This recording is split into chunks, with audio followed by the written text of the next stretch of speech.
Episode 110 Aku bisa melihat segalanya. Kalau begitu aku akan mengantarmu melihat kamarmu. Profesor Von Karen sudah menyiapkan kamar untuk kita. Linda menggandeng tangan Xia Feng dan berjalan menuju aula kastil. Ngomong-ngomong, apakah kamu tahu di mana Gunung Suci itu? Tanya Xia Feng. Gunung Suci? Linda berpikir sejenak. Aku belum pernah mendengar tentang Gunung Suci. Gunung apa ini? Apakah kamu belum pernah mendengar tentang Gunung Suci di Pulau Malta? Linda menggelengkan kepalanya. Maaf, tapi aku belum pernah mendengar tentang Gunung Suci di Pulau Malta. Sebenarnya, aku kenal semua tempat di Malta, tapi aku belum pernah mendengar tentang Gunung Suci. Xia Feng mengerutkan kening. Istana suci di dalam Gunung Suci ke sanalah ia pergi, untuk mengambil baju pelindung. Ini juga informasi yang ia dapatkan dari Arthur, dan Arthur tidak mungkin menipunya saat itu. Namun, Linda berkata bahwa Gunung Suci itu tidak ada sama sekali. Apa yang sedang terjadi? Apakah kamu salah mengingatnya? Tanya Linda. Xia Feng berpura-pura menepuk dahinya dan berkata dengan canggung. Memang, aku salah ingat. Itu Gunung Everest di provinsi barat kita. Namanya Gunung Suci. Lupakan saja, jangan bahas ini lagi. Ayo kita lihat kamarnya. 1 atau 2 kamar? 1 ruangan? Apakah itu menarik? Linda memutar matanya ke arah Xia Feng. Xia Feng, setelah memasuki aula, Linda membawa Xia Feng menaiki tangga dan kemudian ke lantai 2. Kastil itu memiliki 3 lantai. Sebuah tingkat yang tak terlihat Xia Feng dari menara lonceng. Memasuki lorong lantai 2, Xia Feng membangkitkan kewaspitaan mata kirinya, mengamati setiap ruangan sambil berjalan. Yang mengejutkannya, yang ia lihat hanyalah ruangan-ruangan biasa. Tak ada ruang tersembunyi, tak ada rahasia ksatria hospitaler. Bahkan tak ada satupun lambang salib segi 8 ksatria hospitaler yang terlihat. Xia Feng berpikir dalam hati, apa yang terjadi? Semua tanda menunjukkan bahwa ini adalah markas ksatria hospitaler yang sebenarnya, tetapi sejauh ini aku belum melihat ksatria lain, maupun tokoh penting dari ksatria hospitaler. Jika ini memang markas ksatria hospitaler, maka wajar jika seorang tokoh berpangkat tinggi yang memimpin. Dan seharusnya ada lebih banyak ksatria. Tetapi di sini, kita sudah sampai, ini kamarmu. Suara Linda membuyarkan lamunan Xia Feng. Linda mendorong pintu hingga terbuka, dan Xia Feng melihat seorang wanita sedang merapikan selimutnya. Melihat wajahnya dengan jelas, ia tertegun sejenak. Wanita yang merapikan tempat tidurnya adalah Rosa. Dia telah bertemu dengan 3 dari 4 ksatria wanitanya, yang semuanya bekerja sebagai pelayan. Mata kirinya langsung membersihkan pakaian Rosa, memperlihatkan tubuh telanjang penuh bekas luka. Cambuk itu telah merobek kulit punggungnya, dan bokongnya yang montok dipenuhi bekas merah dan meradang, pemandangan yang mengerikan. Yang lebih memilukan lagi, area dadanya juga dipenuhi beberapa bekas cambukan. Para pencambuk bahkan tidak menyisakan bagian itu, sungguh tidak manusiawi. Kamu tinggal di sini, aku di sebelah rumahmu. Aku akan kembali ke kamarku dulu. Datang saja ke kamarku kalau ada masalah. Linda pun pergi ke kamarnya. Xia Feng masuk. Rosa mendongak menatap Xia Feng dan sedikit tertegun. Meskipun ia melihat seorang pria Tionghoa yang aneh, tinggi dan perawakannya membuatnya merasa seperti déjà vu. Lalu, ada tatapan mata pria itu. Xia Feng menghindari tatapan Rosa dan berkata, terima kasih. Rosa tidak berkata apa-apa, tetapi mengangguk, cepat-cepat mengenakan selimut, dan meninggalkan ruangan. Tunggu sebentar, kata Xia Feng dalam bahasa Italia, bolehkah aku merokok di sini? Rosa langsung mengerutkan kening dan berkata, tidak, jika kamu ingin merokok, silakan keluar kastil. Xia Feng mengangkat bahu dan berkata, baiklah, aku akan merokok di luar. Dia tidak merokok, dan alasan dia mengatakan ini hanya untuk memberi Rosa kesan bahwa dia seorang perokok. Ini mungkin bisa meredakan keraguannya. Rosa keluar dari kamar Xia Feng dan menutup pintu. Xia Feng menghela napas lega. Jika Rosa menemukannya, itu akan menjadi hal yang mengerikan. Setelah Rosa pergi, dia sekali lagi membangkitkan kewaspitaan mata kirinya dan mengintip ke ruang di lantai bawah melalui lantai. Di lantai bawah terdapat ruangan biasa yang tampak sangat sederhana. Seorang perempuan telanjang berlutut di lantai, mengolesi cairan hijau di pantatnya dengan punggung tangannya. Dia Teresa. Keempat ksatria wanita itu muncul, masing-masing lebih menyedihkan daripada yang lainnya. Xia Feng tak kuasa menahan senyum. Ia hanya menggeser kursi dan duduk, menyaksikan Teresa menyembuhkan diri. Masa putih salju yang besar, sari herbal berwarna hijau, bagian putihnya lembut dan halus, bagian hijaunya murni dan kaya, dan juga terdapat bekas luka yang mengejutkan, dan yang matang dan misterius. Semua ini adalah faktor-faktor yang memicu hasrat primal seorang pria, dan kali ini, Xia Feng tidak berusaha mengendalikan apapun. Menghadapi kecantikan yang tragis itu, ia bergumam pada dirinya sendiri. Sekarang kau tahu siapa yang baik padamu, kan? Itu belum cukup. Aku ingin kau lebih menderita lagi sebelum kau mengerti. Di kamar di lantai bawah, sari herbal mengalir dari atas ke bawah, seolah merangsang sesuatu. Stella mengerang dan mengulurkan tangan untuk menyekanya, tetapi ia tak berani. Ia tampak memelas, menawan, dan polos. Xia Feng tidak tahan melihatnya, dan mendesah pelan, tetapi masih melihatnya dengan mata terbuka lebar. Langit malam cerah, bertabur bintang. Cahaya bulan yang terang membayangi lembah, membuat segalanya tampak diselimuti lapisan perak. Kuil matahari di gunung yang jauh tampak menjulang di malam yang berkabut, memancarkan aura misterius. Malam di sini sungguh indah. Xia Feng berdiri di dekat jendela, menatap kuil matahari, pikirannya melayang pada sebuah pertanyaan. Arthur tidak mungkin berbohong kepadaku dalam situasi seperti itu. Di mana tepatnya Gunung Suci itu? Apakah itu hanya sebuah nama dalam ksatria hospitaler, dan sesuatu yang sama sekali berbeda? Jika ia bisa menemukan Gunung Suci, ia akan punya kesempatan untuk menyelinap masuk dan mencuri pakaian pelindung. Namun, menemukan Gunung Suci adalah prasyarat.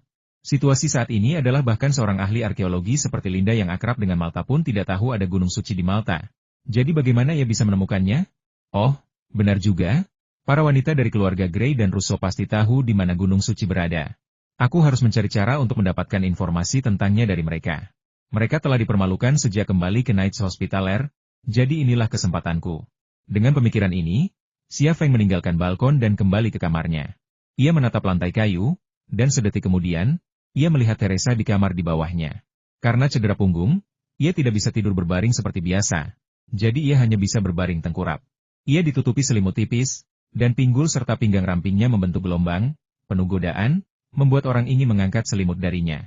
Dia tidak tertidur, tetapi kepalanya ditumpangkan bantal, dan ada bekas basah di bantal itu, yang jelas-jelas tertinggal karena air mata. Teresa ada di kamar bawah, tetapi Xia Feng khawatir. Kalau aku gegabah mengetuk pintunya dan mengungkapkan identitasku, dia mungkin tidak akan terpikir untuk bersumpah setia kepadaku, melainkan malah melapor kepada ksatria hospitaler untuk menebus dosanya. Kalau sampai itu terjadi, akulah orang paling bodoh. Namun, tepat ketika Teresa ragu-ragu dan tak tahu harus berbuat apa, seorang perempuan muncul di depan pintu. Perempuan itu berusia sekitar 40 tahun, tinggi, dan tampak seperti perempuan kulit putih pada umumnya. Wanita itu menggedor pintu dengan tinjunya dan berkata dengan kasar, "Teresa! Buka pintunya. Buka pintunya." Di dalam kamar, Teresa buru-buru turun dari tempat tidur. Ia tak sempat memakai baju. Ia membungkus dirinya dengan selimut dan pergi membukakan pintu untuk wanita itu. Begitu pintu terbuka, wanita jangkung itu menampar wajah Teresa tanpa berkata sepatah kata pun, lalu menendang perut Teresa. Teresa ditendang ke tanah, luka di punggungnya membentur lantai, membuatnya menjerit kesakitan. Meski begitu, ia mencengkeram selimut erat-erat, berusaha tidak memperlihatkan tubuhnya. Itu akan terlalu buruk. HMPH. Pengoda. Apa kau masih merasa dirimu orang suci yang mulia? Tubuhmu sekotor pengoda-pengoda di jalanan, dan kau masih berani menutupinya? Wanita jangkung itu meraih selimut yang melilit tubuh Teresa dan menariknya kuat-kuat. Langsung menarik selimut yang diandalkan Teresa untuk menutupi wajahnya yang buruk rupa. Pemandangan putih yang mempesona terhampar pegunungan tinggi, air rendah, lengkungan indah, dan serangkaian luka yang tak kunjung sembuh. Terbaring di tanah, ia tak hanya membangkitkan hasrat primitif para lelaki, tetapi juga membangkitkan rasa kasihan mereka. Namun, perempuan jangkung ini jelas tak kenal ampun. Tiba-tiba ia menginjak perut bagian bawah Teresa dan berkata dengan kejam, "Dasar pengoda! Siapa suruh kau pakai herbal untuk menyembuhkan lukamu? Kau telah melakukan kejahatan, dan inilah hukuman yang pantas kau terima. Kau berusaha kabur dari hukuman. Aku, Komandan Ksatria Tani, lukaku mulai meradang. Aku bisa mati kalau tidak diobati. Teresa memohon, tolong lepaskan aku, kumohon. Kita gagal menyelesaikan misi, tapi kita juga tidak mengkhianati para ksatria." "Diam. Dasar pengoda menjijikan." Wanita bernama Tani itu menginjak perut bagian bawah Teresa dengan kakinya. Matanya penuh kebencian. "Kau masih berbohong kepada kami. Informasi yang kami terima adalah kalian berempat berlutut di hadapan pria Tionghoa itu selama operasi di Siberia dan bersumpah menjadi kesatrianya. Ada begitu banyak saksi mata. Dan sekarang kau mengatakan kepada kami bahwa kau tidak mengkhianati para ksatria. Saksi-saksi yang kau sebut itu adalah preman yang berniat menculik dan membunuh kita." Teresa juga geram. Ia meraung, "Tuan Xia membayar $3 juta untuk tebusan kita. Dia hanya bercanda waktu itu. Kita tidak pernah melakukan apapun untuknya. Kalau kalian bukan ksatrianya orang Cina itu, apa dia mau menghabiskan $3 juta untuk tebusanmu? Apa kau pikir aku bodoh? Perempuan sepertimu cuma bernilai $500 per malam di jalanan. Apa dia mau menghabiskan $3 juta untuk menidurimu? Dengan $300, dia bisa mengisi mismu yang kotor itu dengan berlian." PT. Tani meludahi wajah Teresa. Teresa tidak mengulurkan tangan untuk menghapus air matanya, tetapi air matanya mengalir deras. Tani menarik kembali kaki yang menginjak perut bagian bawah Teresa dan berkata dengan kejam, ikuti aku ke ruang pengakuan dosa. Ketika Teresa mendengar tentang pengakuan dosa, ia langsung gugup dan wajahnya memucat. Komandan Ksatria Tani, aku baru saja dicambuk kemarin. Kenapa kau ingin aku pergi ke pengakuan dosa lagi? HMPH. Tani mencibir. Kali ini, bukan aku yang memimpin pengakuan dosa kalian berempat. Pastor William Arthur lah yang memerintahkan Bray untuk memimpin pengakuan dosa dan penebusan dosa kalian berempat. Ayah William, Bray, mata Teresa berkilat ketakutan, dan suaranya bergetar. Kenapa? Tani bertanya dengan nada bercanda. Kenapa? Banyak sekali orang yang pergi ke Siberia untuk menjalankan misi, tapi hanya sedikit dari kalian yang kembali. Hidup atau matinya Arthur masih belum diketahui, dan kami bahkan tidak bisa menemukan jasadnya. Katakan padaku, Ayah Arthur yang mengatur kalian untuk mengaku dosa dan menebus dosa-dosa kalian. Apa salahnya? Tidak. Ini tidak adil bagi kami. Emosi Teresa tak terkendali, dan ia seolah menyadari apa hasil perjalanan ini nantinya. Ini bukan urusanmu. Rosa, Giovanna, dan Stella sudah pergi ke kamar pengakuan dosa. Aku beri waktu 1 menit untuk pakai bajumu. Kalau tidak, kau akan ke sana telanjang bulat, kata Tani dingin. Kau tak seharusnya melakukan ini pada kami, kau tak seharusnya. Teresa dipenuhi duka dan amarah, tetapi ia tak melupakan apa yang harus ia lakukan. Ia bangkit dari lantai dan pergi ke tempat tidur untuk mengenakan pakaiannya. 1 menit pun tak cukup, tetapi Tani tak mau memberinya sedetik pun lagi. Ketika waktu habis, Tani menjambak rambut Teresa dan menyeretnya keluar dari kamar dengan kasar. Saat itu, tubuh bagian atas Teresa masih telanjang. Xia Feng menarik pandangannya. Meskipun ia sebenarnya ingin para perempuan dari keluarga Gray dan Russo sedikit lebih menderita agar ia bisa menerima mereka sepenuhnya. Kejadian yang baru saja terjadi juga membuatnya geram. Siksaan seperti itu, bagaimana mungkin mereka masih memperlakukan mereka seperti saudara sendiri? Itu bukan hukuman atau penebusan dosa. Itu hanyalah siksaan sampai mati. Adegan yang baru saja terjadi membuatnya mengerti alasannya. Seandainya Arthur tidak mati, mereka mungkin tidak akan mengalami siksaan seperti itu. Arthur meninggal, tetapi mereka kembali hidup-hidup. Akankah ayah Arthur, William Arthur, membiarkan mereka pergi? Aku tak pernah menyangka lelaki tua itu ternyata tokoh berpangkat tinggi di Knights Hospitaller, pikir Xia Feng dalam hati. Semenit kemudian, ia juga keluar, mengenakan jilbab. Jenis yang hanya dikenakan perempuan Arab, dibeli di jalanan Valletta. Jilbab itu menutupinya dari kepala hingga leher, sehingga matanya tak tertutup. Ia juga mengenakan abaya hitam, jenis yang hanya dikenakan perempuan Arab, yang menutupi seluruh tubuhnya. Pakaian perempuan Arab ini harganya 50 euro. Linda menatapnya dengan heran selama beberapa menit.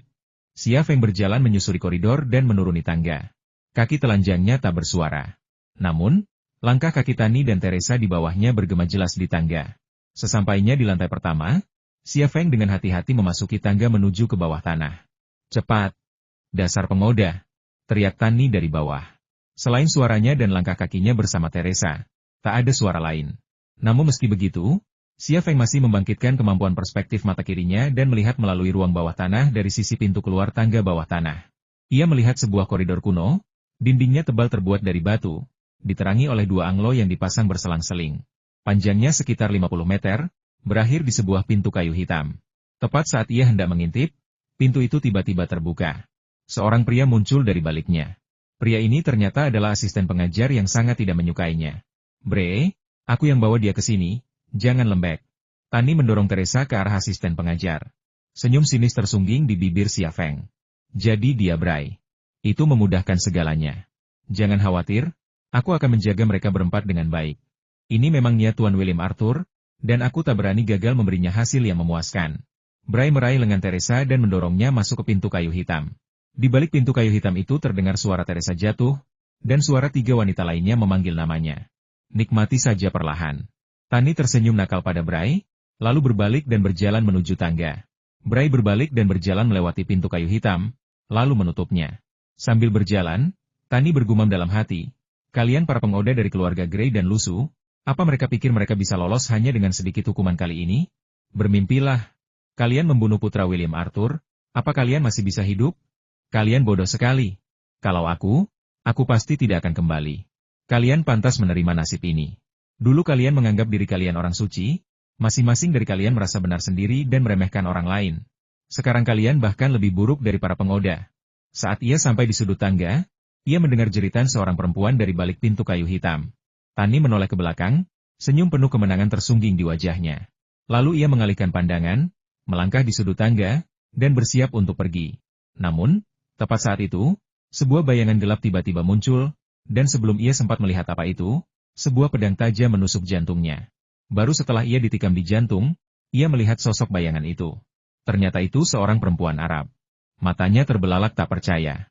Ia membuka mulut ingin berteriak, tetapi ia tak lagi punya kekuatan untuk bersuara. Beraninya kau menindas orang-orangku? Kau cari mati. Xia Feng menghunus pisaunya, mendorong Tani pelan-pelan, lalu berjalan menuju pintu hitam di ujung koridor. Tani terjatuh ke tanah, darah mengotori tanah.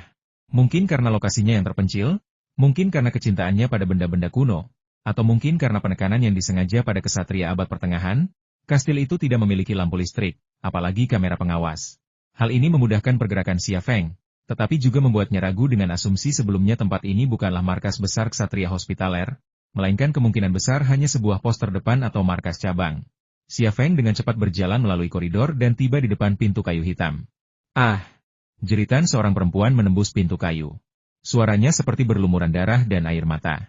Suaranya menggema di koridor yang suram dan sunyi, menimbulkan perasaan ngeri. Tatapan mata Xia Feng menembus pintu kayu dan melihat pemandangan yang disebut ruang pengakuan dosa. Ruang di balik pintu itu kecil, berisi kabin kayu kecil, mirip kabin di gereja tempat umat mengaku dosa kepada seorang pastor. Namun, kabin itu jelas sebuah dekorasi. Ruang pengakuan dosa itu penuh dengan berbagai alat penyiksaan cambuk, gantungan baju, berbagai pisau, kompor, dan besi bakar. Bray berdiri di tengah ruang pengakuan dosa, memegang cambuk. Para perempuan dari keluarga Gray dan Russo berlutut di tanah membelakanginya. Saat Xia Feng mengintip ke dalam ruang pengakuan dosa, Bray mengayunkan cambuk ke pinggul Giovanna. Dengan bunyi nyaring, cambuk berminyak itu mencambuk dengan ganas ke seluruh tubuhnya yang montok, merobek kain dan memperlihatkan daging bokongnya yang lembut. Darah berceceran, membasahi cambuk dan memercik ke ujung celana Bray. Giovanna, yang sedang berlutut di tanah, tiba-tiba jatuh ke tanah. Ia menatap Bray dengan ngeri, lalu merangkak ke sudut ruang pengakuan dosa. Hehehe. Bray mencibir, apakah ini akan berguna? Kau telah berbuat dosa. Dan inilah hukuman yang diberikan Bapa Surgawi kepadamu. Inilah jalanmu menuju penebusan dosa, dan kau harus menjalaninya dengan percaya diri, alih-alih melarikan diri. Melarikan diri hanya akan menambah dosamu, dan kau akan masuk neraka. Cukup. Rosa meraung marah, kami sama sekali tidak bersalah. Kami menganut prinsip kesatria. Kami setia dan berani, dan kami menjunjung tinggi keadilan. Sebelum Rosa sempat menyelesaikan kalimatnya, Bray mencambuk pantatnya. Cambuk ini bahkan lebih dahsyat daripada sebelumnya. Langsung merobek kain penutup pantat Rosa yang montok, dan merobek area yang luas. Tanpa kain penutup, area luas kulit putih salju yang lembut dan berlumuran darah terekspos, bahkan hampir memperlihatkan bagian pribadinya. Rosa sangat keras kepala. Ia menutupi pantatnya dan menatap Bray dengan keras kepala. Matanya dipenuhi amarah, kebencian, dan penyesalan yang mendalam. HMPH, kau masih berani? Bray mencibir. Katakan padaku, bagaimana kau bisa berkolusi dengan Xia Feng untuk membunuh Arthur? Katakan saja, dan aku akan menghabisimu dengan cepat. Apa yang kau ingin kami katakan agar kau percaya? Kami tidak membunuh Arthur. Teriak Teresa. Ya. Kami ini ksatria, kau tidak bisa memperlakukan kami seperti ini. Seru Stella dengan marah. Tangisan mereka bukan semata-mata karena kesakitan yang mereka alami, tetapi lebih karena keluhan dan ketidakadilan yang mereka alami. Ksatria? Haha. Kau mungkin belum tahu, gelar kesatriamu telah dilucuti, dan sekarang kalian berempat adalah pendosa. Kematian adalah satu-satunya cara bagimu untuk menebus dosa-dosamu. Aku bisa mempercepatnya, atau aku bisa memperpanjangnya. Setelah berkata begitu, Bray mengayunkan cambuknya lagi dan memukul punggung Teresa dengan keras. Teresa menjerit, jatuh ke tanah dan meringkuk, tubuhnya gemetar terus-menerus. Bray tak kenal ampun. Cambuk yang diayunkannya membentuk lingkaran di udara lalu mengenai pantat Stella, membuat kulitnya robek dan darah berceceran. Di luar, Xia Feng menyaksikan dengan mata terbelalak penuh amarah. Ia ingin sekali menyerbu dan membunuh Bray, menyelamatkan keempat wanita yang telah begitu menderita. Namun, ia akhirnya menahan amarah dan keinginannya untuk menyerbu dan menyelamatkan mereka. Ia harus memastikan kondisi mental para wanita itu.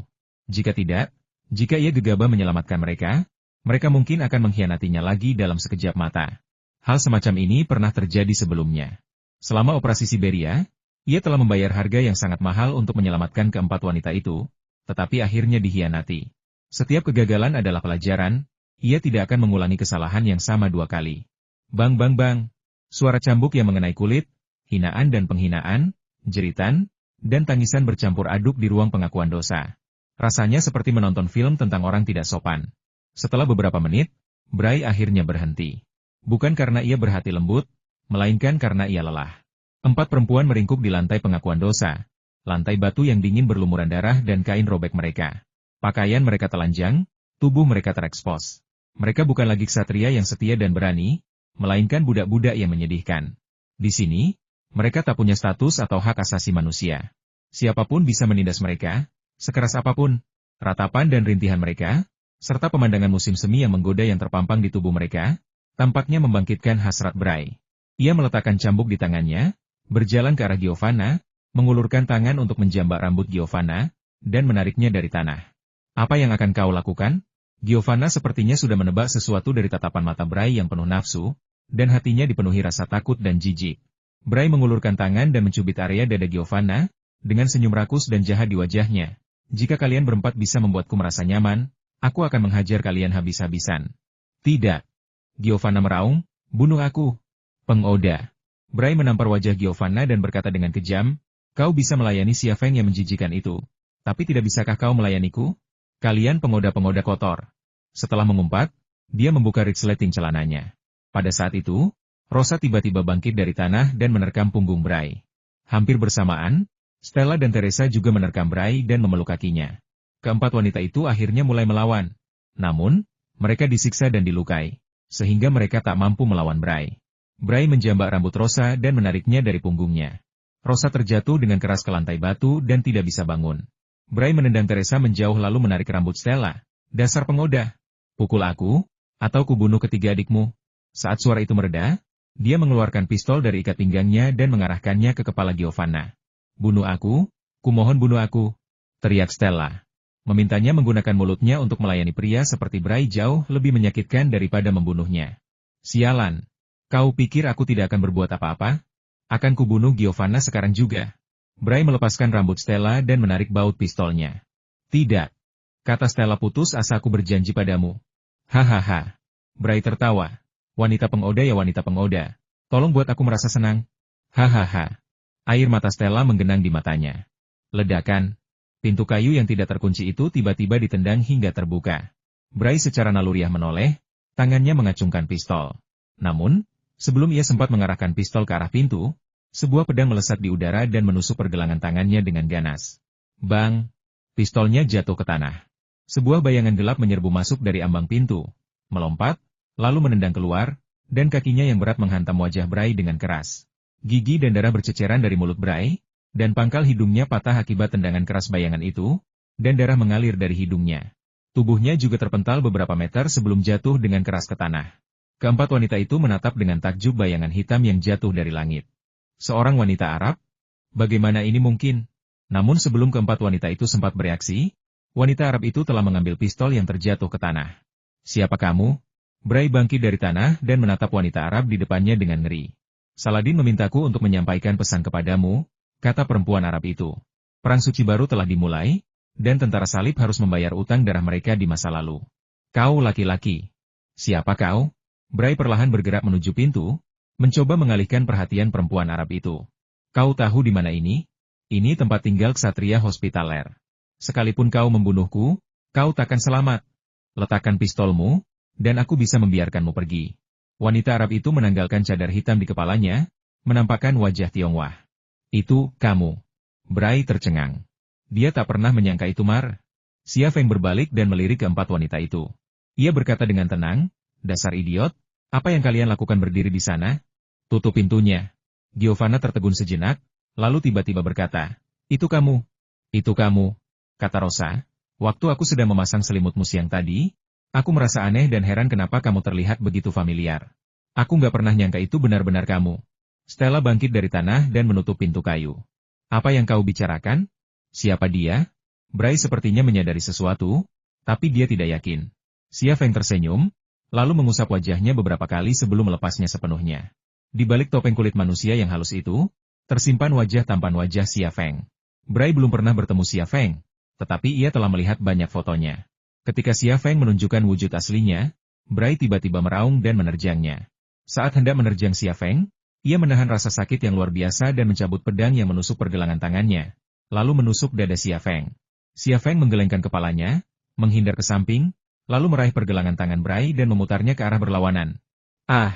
Bray menjerit saat merasakan sendi sikunya robek. Xia Feng menggorok leher Bray dengan telapak tangannya, lalu mencengkeram kerah bajunya, mengangkatnya, dan membantingnya ke tanah. Bang! Tubuh Bray terbanting keras ke lantai batu. Jatuhnya hampir membuatnya pingsan, dan jeritannya tiba-tiba berhenti, hanya menyisakan suara napas putus asa. Tenggorokannya terluka parah, dan bahkan jika ia mau, ia tak akan punya kekuatan untuk meminta bantuan. Xia Feng berjalan di depan Bray, tiba-tiba mengangkat kakinya, dan menginjak keras titik vital di antara kedua kaki Bray. Ah, Bray menjerit, tetapi suaranya serak dan terbata-bata. Mereka wanita-wanitaku, para kesatriaku, dan beraninya kau memperlakukan mereka seperti ini. Sialan, kau cari mati. Umpat Xia Feng dengan marah. Ia sebenarnya sedang mengumpat ke 4 wanita di belakangnya. Tuan Xia, Giovanna bangkit dari tanah. Bagaimana Anda bisa keluar dari sini? Ini semua gara-gara kalian berempat. Xia Feng melotot padanya. Aku menerima kabar bahwa kalian berempat telah dilucuti gelar kebangsawanannya dan dijadikan budak. Ayah Arthur ingin membunuhmu untuk membalaskan dendam Arthur. Katakan padaku, bolehkah aku melihatmu mati? Begitu dia mengatakan hal ini, bahkan dia sendiri merasa bahwa citranya telah menjadi sangat mulia dan agung. Melihat harapan dalam keputusasaan bagaikan mati beku di salju dan es ketika seseorang tiba-tiba membawakan mereka Anglo. Pria yang membawa Anglo itu adalah Xia Feng, dan ini bukan pertama kalinya ia menyelamatkan mereka dari keputusasaan. Keempat wanita itu menatap Xia Feng dengan penuh harap, mata mereka semakin intens. Saat ini, Xia Feng tak diragukan lagi adalah orang yang paling mereka sayangi. Xia Feng berkata, aku tahu kalian orang beriman, tapi kalian tidak harus menjunjung tinggi iman kalian kepada ksatria hospitaler, kan? Ada begitu banyak umat Katolik di dunia ini, dan aku yakin sebagian besar dari mereka bahkan tidak tahu keberadaan ksatria hospitaler. Ia menunjuk Bray yang tergeletak di tanah. Dan kalian tentu saja tidak pantas dihina dan dibunuh oleh sampah seperti itu. Apa yang didapat dari kesetiaan kalian? Apakah kalian masih perlu membayar untuk kesetiaan kalian? Ikutlah denganku. Jadilah ksatriaku, lanjutkan status kesatria kalian dengan cara lain, dan junjung tinggi iman kalian. Kami? Tanya Giovanna ragu-ragu. Apakah kami masih menjadi kesatria Anda? Xia Feng mengangguk. Kenapa tidak? Aku tidak pernah menyerah padamu. Kalau tidak, untuk apa aku mengambil risiko sebesar itu demi menyelamatkanmu? Keempat wanita itu bertukar pandang, membuat kontak mata. Kemudian, mereka semua serentak berjalan ke arah Xia Feng, berlutut dengan satu kaki, dan menundukkan kepala. Xia Feng seakan teringat sesuatu. Ia mengambil pedangnya yang terjatuh, lalu menepuk kepala dan bahu keempat wanita itu secara bergantian. Ia berkata, menghadapi musuh yang kuat, jangan takut. Berani dan setialah, dan hiduplah sesuai amanah Tuhan. Jujur dan terus terang, dan lebih baik mati daripada berbohong. Lindungi yang lemah, dan kalian tidak akan menyalahkan surga. Ini sumpah kalian, ingatlah. Jadilah seorang ksatria. Keempat wanita itu berkata serempak, aku bersumpah untuk berbaik hati kepada yang lemah. Aku bersumpah untuk berani melawan kekerasan. Aku bersumpah untuk melawan semua kejahatan. Aku bersumpah untuk membela yang tak berdaya. Aku bersumpah untuk membantu siapapun yang meminta bantuanku. Aku bersumpah untuk tidak menyakiti wanita manapun. Aku bersumpah untuk membantu sesama ksatria. Aku bersumpah untuk tulus kepada teman-temanku, dan aku bersumpah untuk setia kepada orang-orang yang kucintai sampai mati. Kemudian, keempat wanita itu menatap Xia Feng dan berkata serempak, mulai sekarang, aku menjadi ksatriamu. Aku akan melindungimu dengan kesetiaan dan keberanian sampai mati. Para ksatria hospitalier telah mencabut gelar kebangsawanan mereka, tetapi kini Xia Feng mengangkat mereka menjadi ksatria, dan mereka pun bersumpah setia kepadanya. Kali ini berbeda dengan saat di Siberia, karena hati mereka masih bersama para ksatria hospitalier. Kali ini, para ksatria hospitalier telah mendinginkan hati mereka sepenuhnya, dan Xia Feng membawakan mereka cahaya dan harapan dalam keputusasaan. Dalam keadaan seperti itu, dengan mengangkat mereka menjadi ksatria, hati dan tubuh mereka sudah menjadi milik Xia Feng. Xia Feng sebenarnya tidak memiliki hak untuk menjadi seorang ksatria, tetapi di mata para wanita keluarga Grey dan Russo, ia adalah raja dan tuan mereka.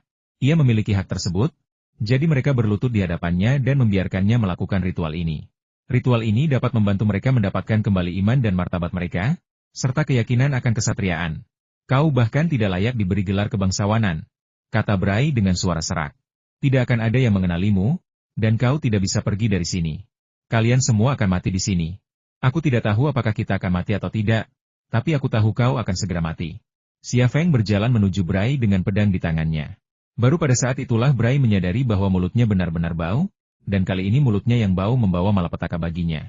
Tuan, serahkan dia pada kami, kata Giovanna, lalu dia dan ketiga wanita lainnya bangkit dari tanah. Xia Feng berhenti dan menatap mereka. Tubuh mereka penuh luka, pakaian mereka nyaris tak menutupi tubuh mereka. Area dada Giovanna sebagian besar terekspos, berlumuran darah, bagaikan magnolia yang diterpa angin dan hujan.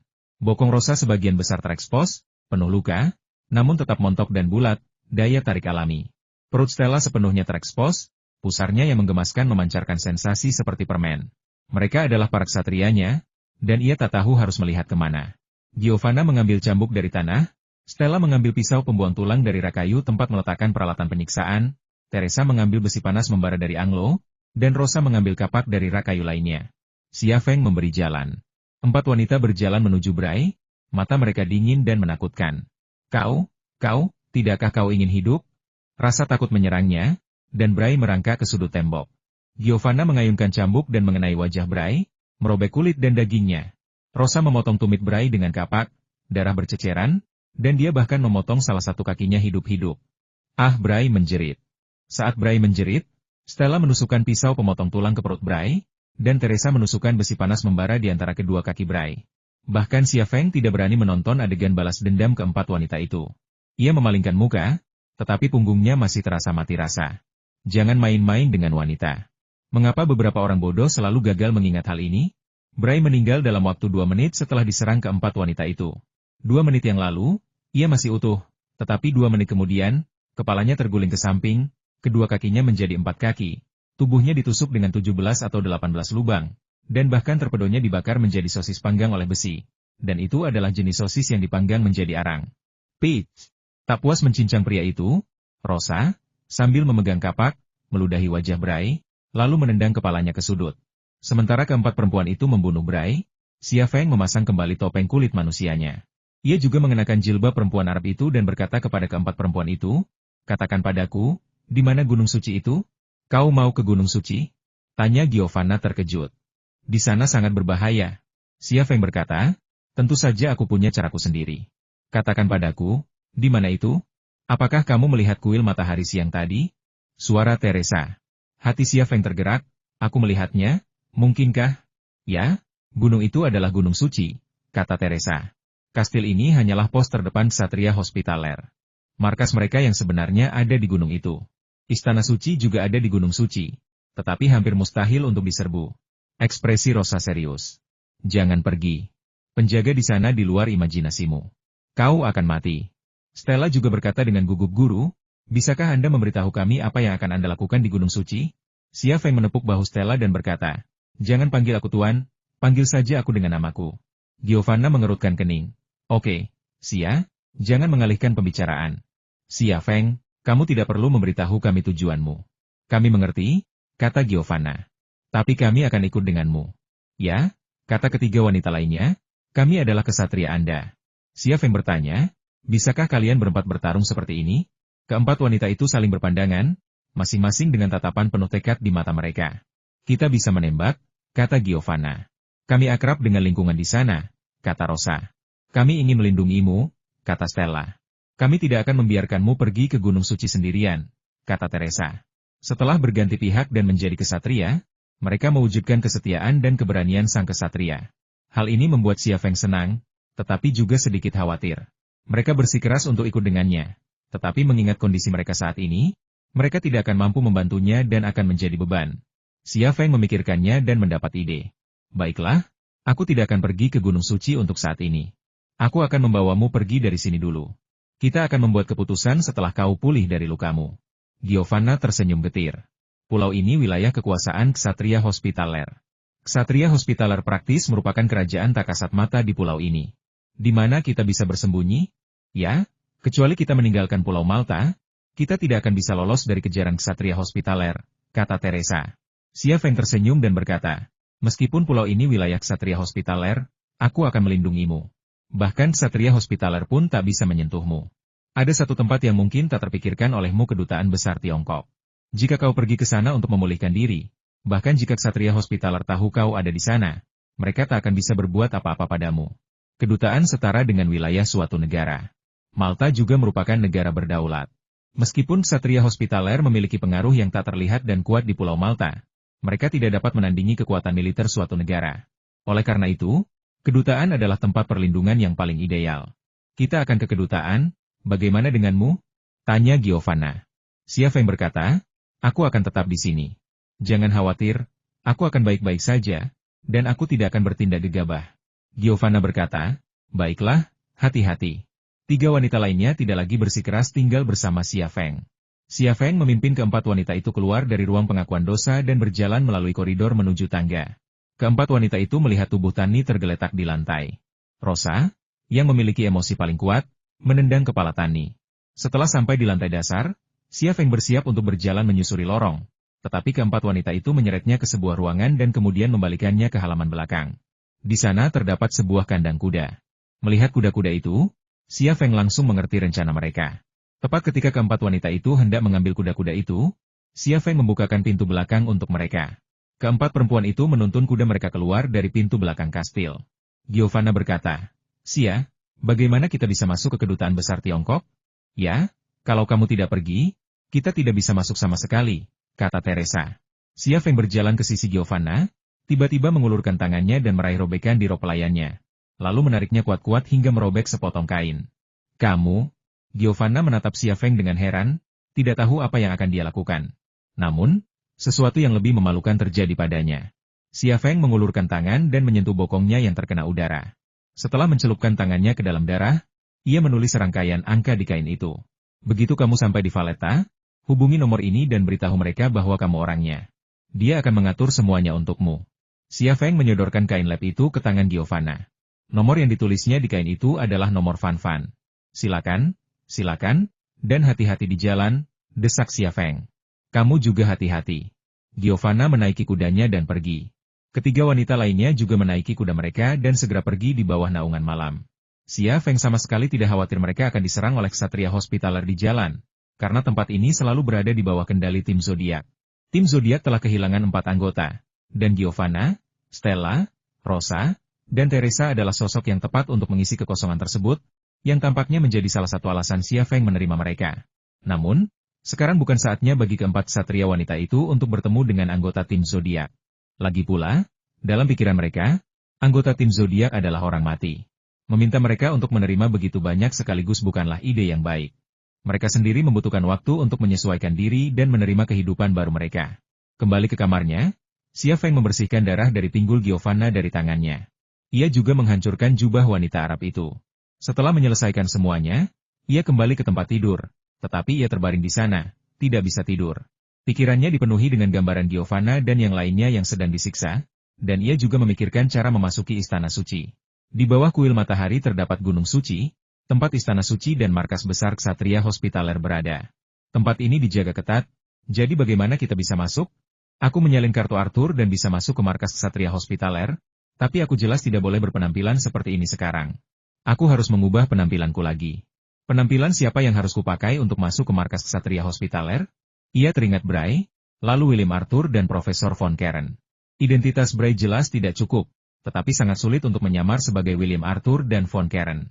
Usia keduanya menjadi masalah, dan masalah yang lebih besar adalah keduanya masih hidup dan dapat muncul di markas Knights Hospitaler kapan saja.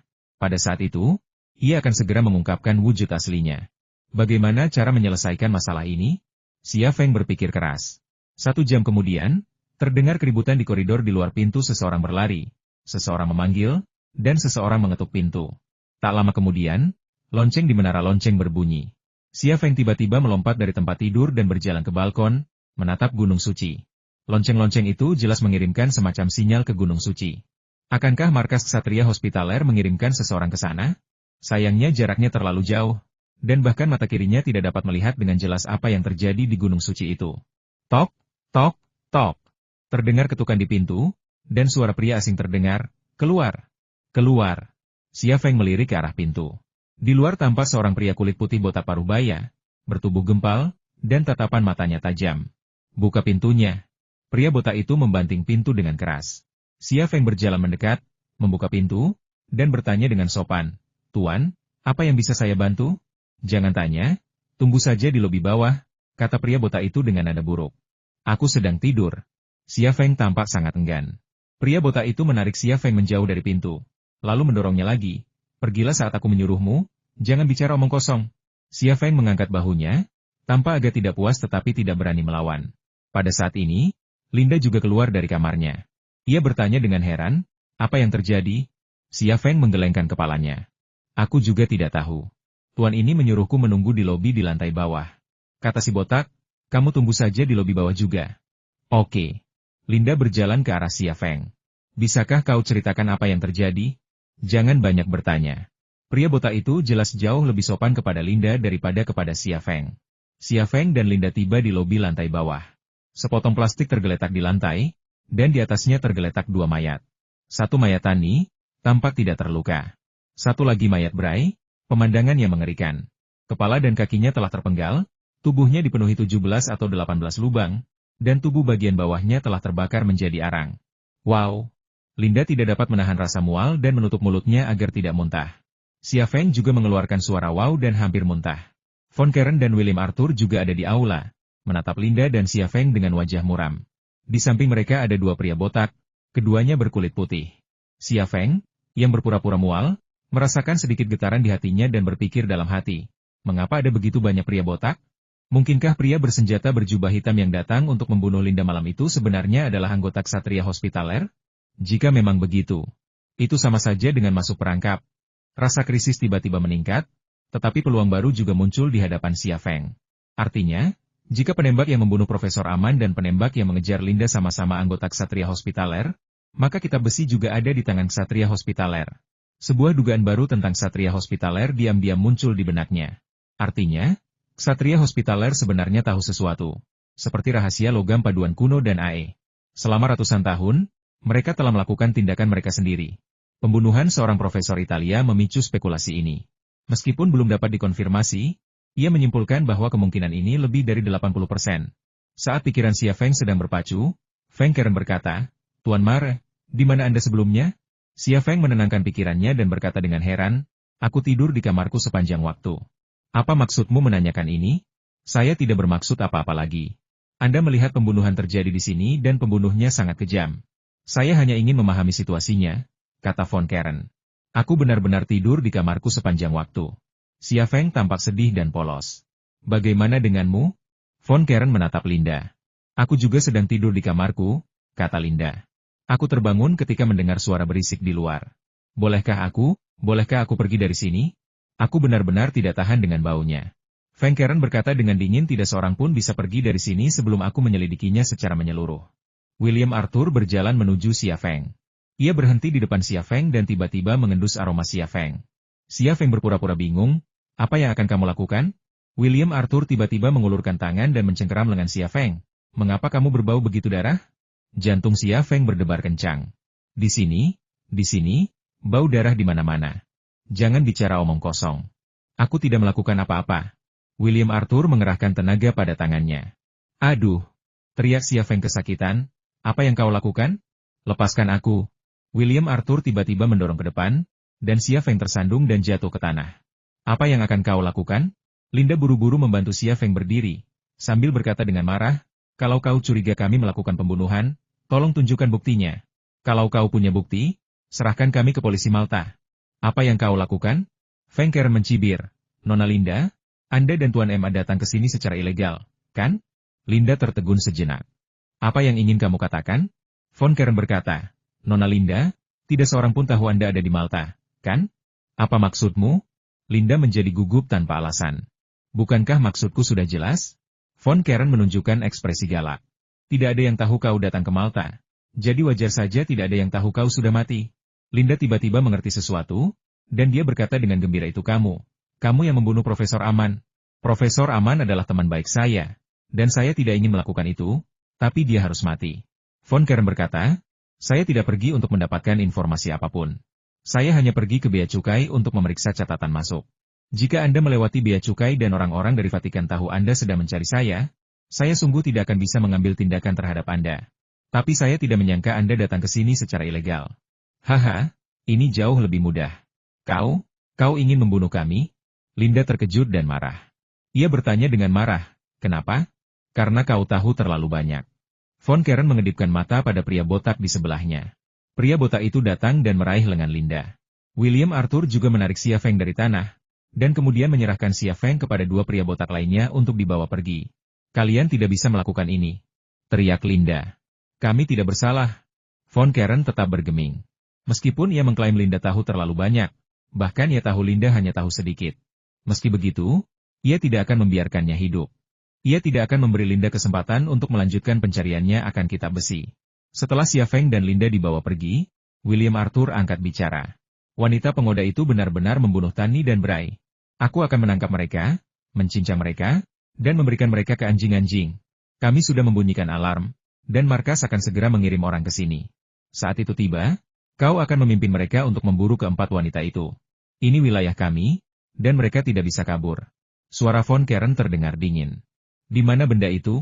William Arthur menatap Von Karen dengan sedikit kewaspadaan dan kecurigaan di matanya. Von Karen mengangkat bahu. Kita sudah berteman selama puluhan tahun. Apa kau masih tidak percaya padaku? Kita berhasil mendapatkannya. Tentu saja aku akan menunggumu kembali dan menyerahkannya kepada Panglima Besar bersama-sama. Aku tidak akan mengambil semua pujian dan kejayaan untuk diriku sendiri. Sungguh, kumohon percayalah padaku. Tentu saja aku percaya padamu. Ayo kita lakukan apa yang kau katakan. Aku akan membawa orang untuk menangkap keempat perempuan pengoda itu, dan kau akan bertanggung jawab untuk berurusan dengan ahli arkeologi dan orang Cina itu. Besok, kita akan pergi ke markas bersama untuk menyerahkan kitab besi kepada Panglima tertinggi, kata William Arthur. Haha, aku tak sabar menantikan keajaiban itu datang. Begitu banyak orang telah mengorbankan darah dan nyawa mereka untuk hari ini, dan kitalah orang-orang yang paling beruntung. Hanya kita yang bisa menyaksikan keajaiban itu dengan mata kepala sendiri. Senyum mengembang di wajah Von Karen. Pikirannya seakan membayangkan apa yang disebut keajaiban itu, yang membuatnya bersemangat. Senyum juga muncul di wajah William Arthur, dan dia membuka tangannya dan memeluk Von Karen. Hanya dengan pelukan seperti itu, senyum Von Karen tiba-tiba membeku. Ia mendorong William Arthur menjauh dan menatap dadanya. Ia melihat pisau tajam tertancap di dadanya, darah mengucur deras, seketika membuat separuh tubuhnya memerah. Ia menunjuk William Arthur, matanya dipenuhi amarah dan keengganan. Kau, kenapa? William Arthur mencibir. Kau, Bray, dan Tani semuanya dibunuh oleh keempat perempuan pengoda itu. Mereka membunuhmu lalu melarikan diri. Aku akan memburu mereka dan membalaskan dendamu. Kamu, sebelum dia bisa menyelesaikan kalimatnya, Von Karen jatuh ke tanah dengan punggung menghadap ke tanah. Matanya terbuka lebar, dan dia meninggal dengan mata terbuka. Beristirahatlah dengan tenang, sahabatku, kata William Arthur dengan tenang.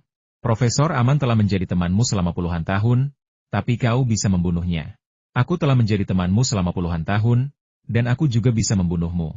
Bukannya aku ingin memonopoli pujian dan kejayaan, tapi Vatikan akan menganggapmu sebagai petunjuk menuju kitab besi. Kau harus mati. Sayangnya, Von Karen tidak dapat lagi mendengar kata-kata ini. Lepaskan aku. Lepaskan aku. Linda meronta dan menangis. Pria botak yang menjaganya sekuat beruang, dan kekuatannya sama sekali tak berarti di hadapannya. Jaga sikapmu. Pria botak itu menampar belakang kepala Linda dan berkata dengan kejam, kalau kamu tidak bersikap baik, aku akan membunuhmu sekarang juga. Aku bisa melepaskanmu, tapi tolong lepaskan temanku. Dia tidak bersalah. Dia hanya datang ke Malta untuk wisata. Linda bukan tipe wanita penurut. Xia Feng juga tersentuh, karena saat ini, ia tidak memikirkan dirinya sendiri, melainkan memikirkan pria itu, seorang teman yang baru ia kenal. Tidak sulit untuk melihat bahwa ia memang orang yang baik. Sialan pengoda. Si botak mencengkeram Linda, menggendongnya di pundak, lalu melangkah menuju pintu halaman belakang. Dibandingkan dengan Linda yang terus-menerus melawan dan berisik, Xia Feng, sang tahanan, tampak jauh lebih jujur dan pendiam. Ia juga sangat kooperatif. Di bawah pengawalan kedua pria botak itu, ia tidak melawan atau memohon belas kasihan, bahkan berbicara dengan sangat sopan. Dua saudara, kemana kalian akan membawa kami? Tanya Xia Feng hati-hati. Seorang pria botak mencibir dan berkata, kami akan mengirimmu ke gerbang neraka, mengerti? Xia Feng menggelengkan kepalanya. Aku orang baik, jadi kalaupun aku mati, aku hanya akan masuk surga, bukan neraka. Pria botak lainnya menampar belakang kepala Xia Feng. Diam. Simpan tenagamu untuk menggali lubang nanti. Menggali lubang? Apa gunanya menggali lubang?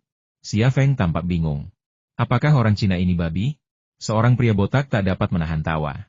Dia pasti babi, orang Cina bodoh. Pria botak lainnya juga tertawa. Setelah keluar dari pintu belakang, ketiga pria botak itu mengantar Xia Feng dan Linda ke hutan lebat.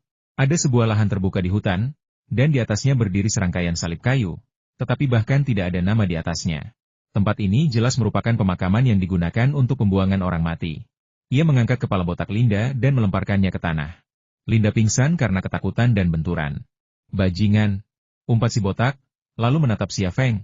Temanmu pingsan. Sepertinya kau harus menggali 2 lubang. Kedua pria botak yang menahan Xia Feng melonggarkan cengkeraman mereka, dan salah satu dari mereka pergi mengambil sekop untuk Xia Feng. Ada seseorang di sana. Xia Feng tiba-tiba menunjuk ke suatu arah. Ketiga pria botak itu menatap ke arah yang ditunjuk jari Xia Feng hampir bersamaan. Tidak ada apa-apa di sana. Pada saat ini, Xia Feng tiba-tiba menghantamkan telapak tangannya ke tenggorokan pria botak di sampingnya. Tulang telapak tangannya mengenai tulang-tulang tenggorokan yang rapuh, dan terdengar suara nyaring. Pria botak itu tiba-tiba terpukul keras, langsung mencengkeram lehernya dan kesulitan bernapas. Xia Feng tiba-tiba berbalik, dan sambil tubuhnya berputar, dia menendang leher pria botak itu. Dia ambruk ke tanah setelah dipukul 2 kali. Bahkan sebelum pingsan, dia tidak percaya bagaimana keadaannya bisa seperti ini. Bagaimana mungkin seorang pria Tionghoa yang seperti babi tiba-tiba berubah menjadi harimau? 2 pria botak yang tersisa tiba-tiba terbangun dan menerkam Xia Feng pada saat yang sama. Akan tetapi, sebelum mereka dapat menyerbu Xia Feng, 2 shuriken terbang keluar dari hutan di belakang mereka dan menusuk bagian belakang kepala mereka. Kedua lelaki botak itu jatuh ke tanah pada saat yang sama.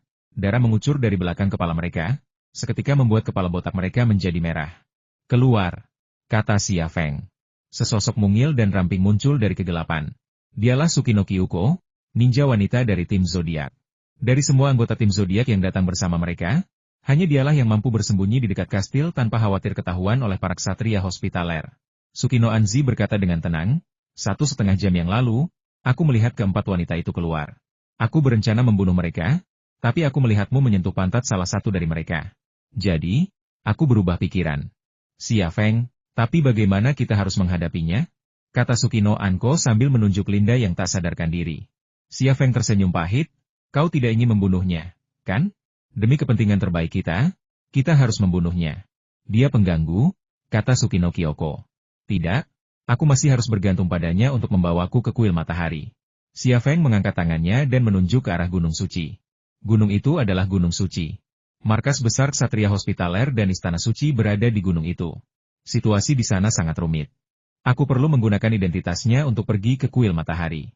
Ya, identitas resmi. Oke, aku cuma bercanda. Tsukino Anko tidak berniat membunuh Linda. Tadi, ketika Linda menghadapi ancaman pembunuhan, dia masih berjuang demi Xia Feng agar bisa bertahan hidup. Karena alasan itulah, dia tidak akan membunuh Linda. Kalau begitu, aku serahkan tempat ini padamu. Tolong bantu aku menjaganya. Aku akan segera kembali. Xia Feng membalas dengan cara yang sama. Tsukino Anko tiba di titik di mana Xia Feng memukulnya hingga pingsan, menginjak tangannya dengan kakinya, lalu berputar dengan ganas. Ah! Si botak tiba-tiba terbangun karena rasa sakitnya. Tsukino Kyoko berkata dengan tenang dalam bahasa Inggris bangun dan gali lubang. Pria botak itu tertegun sejenak, dan ketika dia mendapati yang ada di sana hanyalah seorang wanita mungil, dia tiba-tiba menendang tubuh bagian bawah Tsukino Anko. Cahaya dingin tiba-tiba menyambar, dan ketika berhenti lagi, ia menembus punggung kaki kanan pria botak yang menyerang itu. Itu adalah belati yang menusuk ke punggung kaki dan keluar dari telapak kaki, setajam memotong tahu. Pria botak itu membuka mulut hendak berteriak, tetapi Tsukino Anko mengayunkan tangannya dan menghunus pedangnya, langsung mengiris bibir pria botak itu yang terbuka. Darah menyembur keluar dari mulut pria botak itu, bersama separuh lidahnya. Tsukino Kyoko berkata, bangun dan gali lubang. Kalau tidak, aku akan memotongmu berkeping-keping. Keringat dingin mengucur di dahi pria botak itu. Kastil itu tak berubah sedikit pun. Meskipun begitu banyak orang meninggal malam ini, kastil itu tak berubah sedikit pun.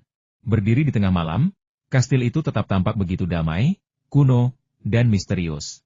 Tak terhitung banyaknya orang yang meninggal di kastil ini selama berabad-abad, dan kastil itu tak terasa apa-apa. Xia Feng tidak melewati pintu depan, melainkan memasuki kastil melalui jendela, mengikuti jejak Giovanna dan yang lainnya. Begitu masuk, ia langsung mengaktifkan kemampuan clairvoyance mata kirinya.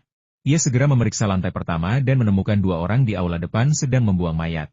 Xia Feng tercengang ketika mengetahui bahwa mayat itu sebenarnya adalah Von Keren.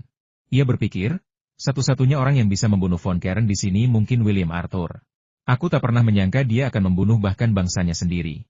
Sepertinya dia ingin memonopoli buku besi. Pikiran ini membuatnya bersemangat. Jika kitab besi dikirim ke markas besar Ksatria Hospitaler, itu bukan hal yang baik baginya.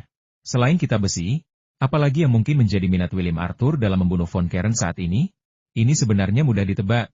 Xia Feng mengikutinya ke lantai 2. Penglihatan clairvoyance-nya awalnya memindai secara horizontal, tetapi ketika ia tidak melihat William Arthur, ia mengangkat kepalanya dan memindai lantai 3 kastil. Dengan penglihatan clairvoyance inilah ia melihat William Arthur di ruang kerja Von Keren. Xia Feng mengikutinya ke lantai 3. Di ruang kerjanya, William Arthur menarik sebuah buku dari rak buku. Dengan serangkaian bunyi klik pelan, rak buku itu perlahan bergeser, memperlihatkan dinding batu kastil kuno. William Arthur meraba dinding batu itu dengan tangannya, lalu meletakkan tangannya di atas sebuah batu dan mendorongnya keluar. Batu itu perlahan-lahan terbenam ke dalam dinding. Ketika kedalamannya sekitar 30 cm, beberapa batu bata di bawahnya tiba-tiba terbuka, memperlihatkan ruang penyimpanan tersembunyi di dalam dinding batu. Ruang itu tampak seperti bagian dalam lemari, dilapisi beludru merah, dan sebuah buku perunggu tergeletak tenang di atas beludru itu. Haha. William Arthur tak kuasa menahan tawa.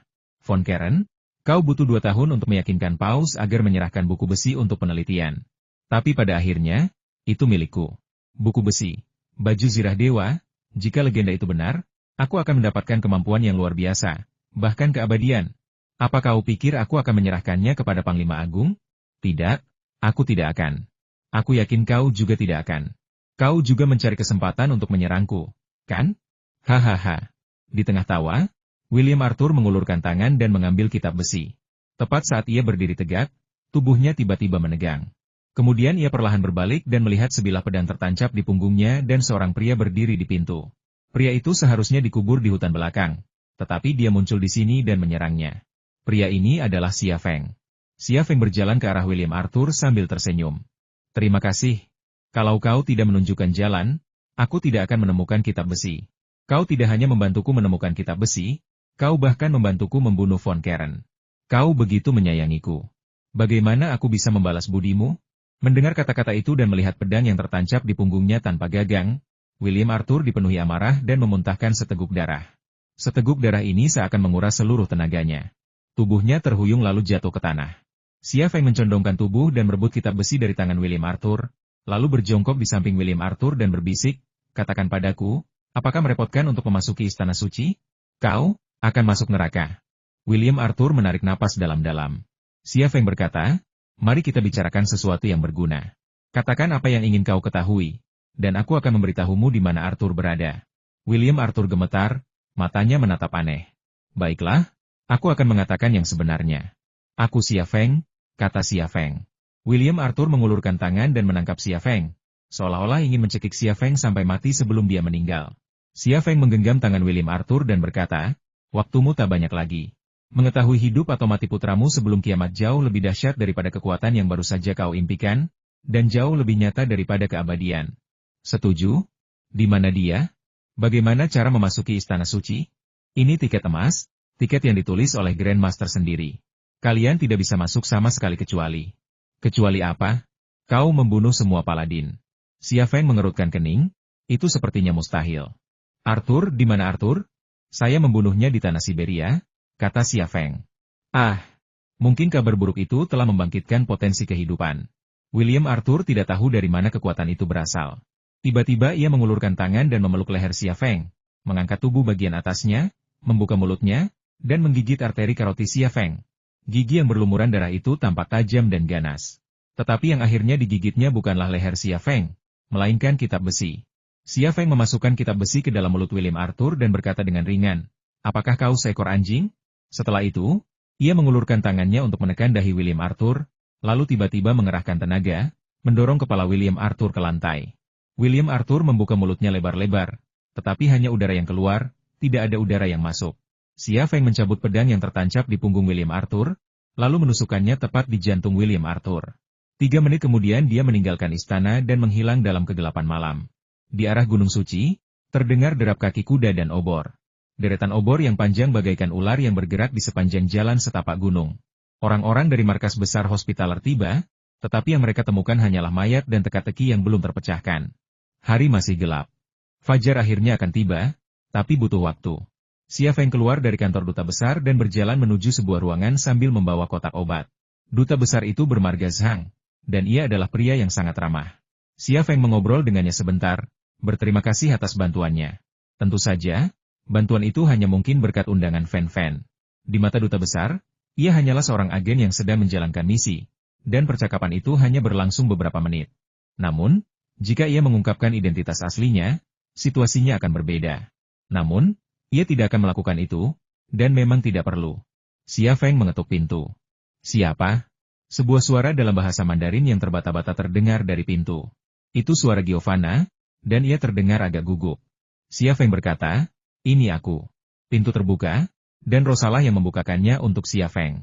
Ia terbungkus handuk putih rapat, belahan dadanya yang berpotongan venek yang dalam tampak mencolok.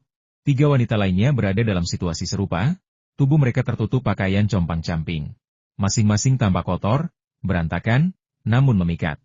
Xia Feng masuk. Rosa menutup pintu, dan keempat wanita itu membungkuk pada Xia Feng. Dulu, kalau Xia Feng masuk ke kamar mereka saat ini, mereka pasti akan memanggilnya tidak sopan atau semacamnya. Tapi sekarang tidak. Mereka hanya bisa menghormati dan tunduk padanya. Xia Feng tersenyum dan berkata, sama-sama. Ini bukan hari pertama kita saling kenal. Apa kau tidak mengenalku dengan baik? Keempat wanita itu saling memandang, dan senyum muncul di bibir mereka.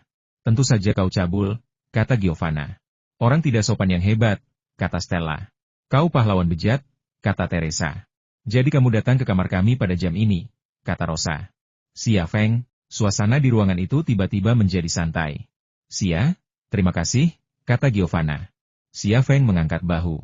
Kenapa? Giovanna berkata Anda telah menunjukkan kepada kami wajah asli ksatria hospitaler, dan Anda telah menyelamatkan kami lebih dari sekali. Berkat Andalah kami dapat melanjutkan karir ksatria dan iman kami. Mohon maafkan kekasaran kami sebelumnya, dan dia tidak mengatakan apapun lagi. Xia Feng tersenyum dan berkata, dengan apa? Di Siberia, kami sebenarnya tahu itu jebakan, tapi kami tetap membujukmu untuk pergi ke sana. Kami juga ikut serta dalam operasi Arthur untuk menangkapmu. Kami? Giovanna menundukkan kepalanya, kau boleh menghukum kami. Memukulmu? Kata Xia Feng sambil tersenyum. Lihat, kau sudah seperti ini. Mana mungkin aku tega memukulmu? Kalian ksatriaku. Jangan bahas masa lalu.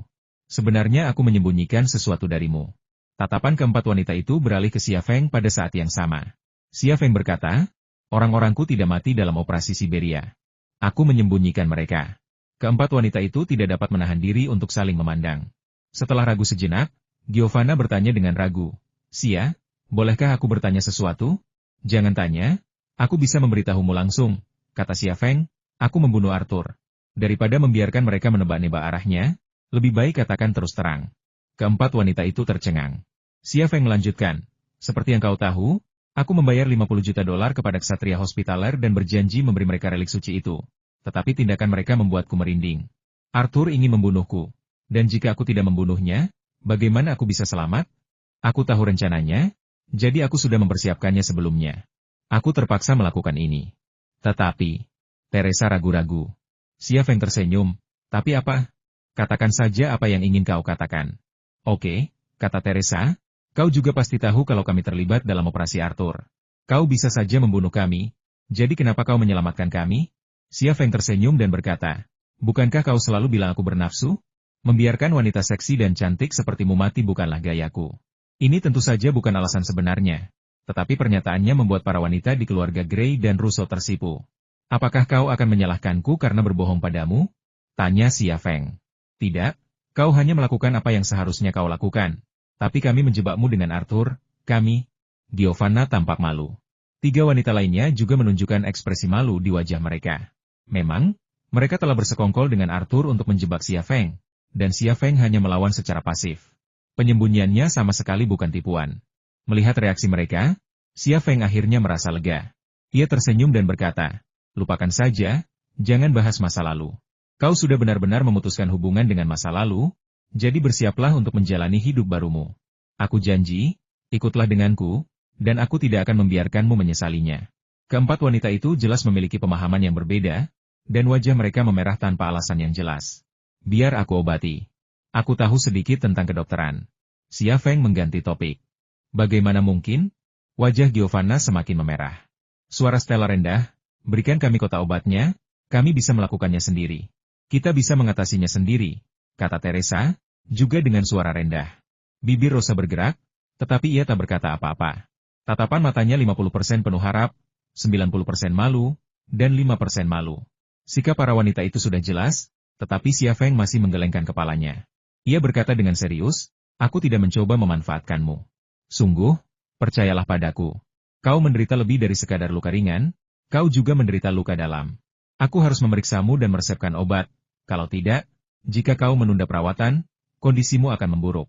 Tidak ada dokter di sini, dan kau tidak bisa pergi ke rumah sakit, jadi hanya aku yang datang.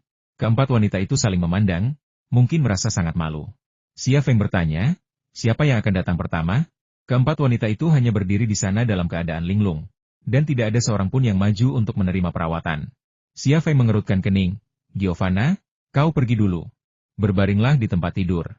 Aku. Giovanna ragu-ragu dan bimbang. Xia Feng berkata, patuhlah dan berbaringlah di tempat tidur. Jika kau menganggapku sebagai dokter dan dirimu sebagai pasien di rumah sakit, kau akan merasa lebih baik. Baiklah, aku pergi dulu. Giovanna naik ke tempat tidur, tetapi tangannya mencengkeram erat pakaian compang-camping yang menutupi tubuhnya agar tidak jatuh. Xia Feng berjalan mendekat dan merobek pakaiannya yang robek. Kamu? Wajah Giovanna memerah, dan dia berharap bisa menemukan celah di tanah untuk bersembunyi. Tindakan Xia Feng juga menempatkan ketiga wanita lainnya dalam situasi yang canggung dan malu, karena mereka akan segera mengalami perlakuan yang sama seperti yang dialami Giovanna. Di bawah tatapan gugup keempat wanita itu, Xia Feng memulai perawatannya.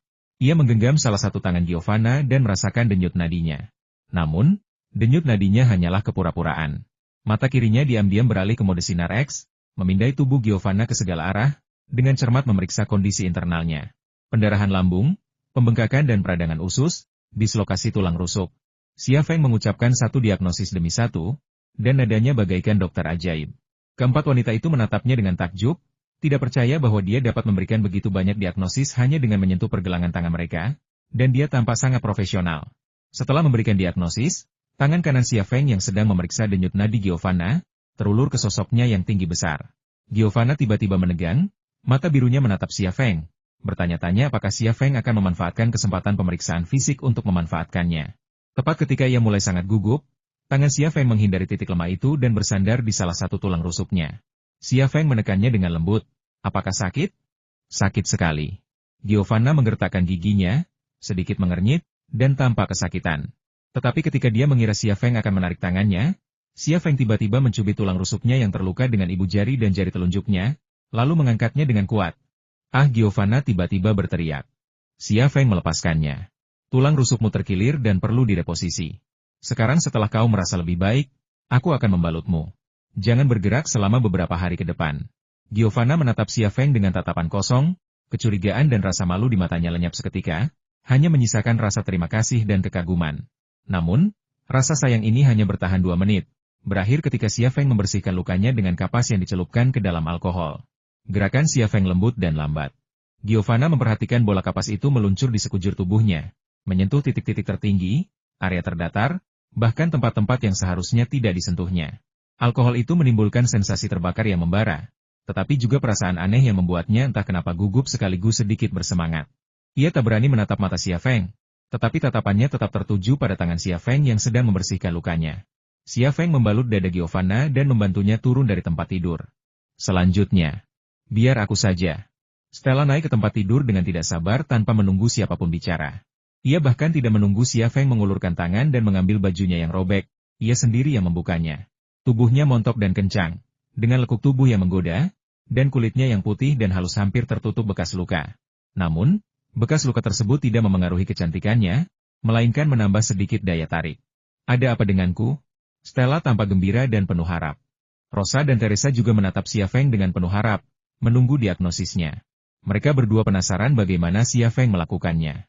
Xia Feng meraih pergelangan tangan Stella dan berbicara setelah 2 menit area perianalmu meradang dan kamu mengalami demam tinggi. Minumlah obat antiinflamasi dan penurun demam, dan kamu akan baik-baik saja. Stella, Rosa, Teresa, Giovanna, hahaha. Diagnosis selesai dengan cepat, tetapi pembersihan lukanya lambat. Sepanjang proses, Xia Feng mempertahankan ekspresi serius, sikap seorang dokter sejati. Namun, hanya dia yang tahu betapa menderitanya dia. Jika dia tidak dengan sengaja mengendalikan tubuh dan keinginannya, kondisi batinnya yang sebenarnya akan terungkap. Setelah merawat Stella, Xia Feng merawat Teresa dan Rosa. Saat ia selesai, hari sudah fajar. Kalian tinggallah di sini dan beristirahatlah sebentar.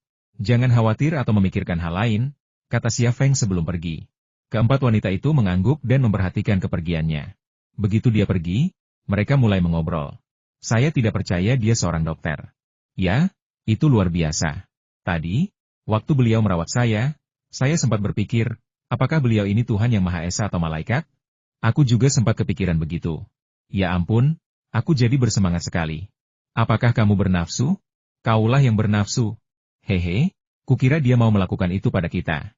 Beraninya kau mengaku kalau kau tidak punya pikiran seperti itu? Bisakah dia melakukan ini kepada kita? Bagaimana jika kita menjadi lebih baik? Dia sangat bernafsu, dia pasti tidak akan membiarkan kita pergi. Kalau dia mau melakukan itu pada kita, apa yang harus kita lakukan? Dengan baik. Di luar pintu, Xia Feng tersenyum pahit dan menggelengkan kepalanya. Langkahnya saat pergi tiba-tiba menjadi berat.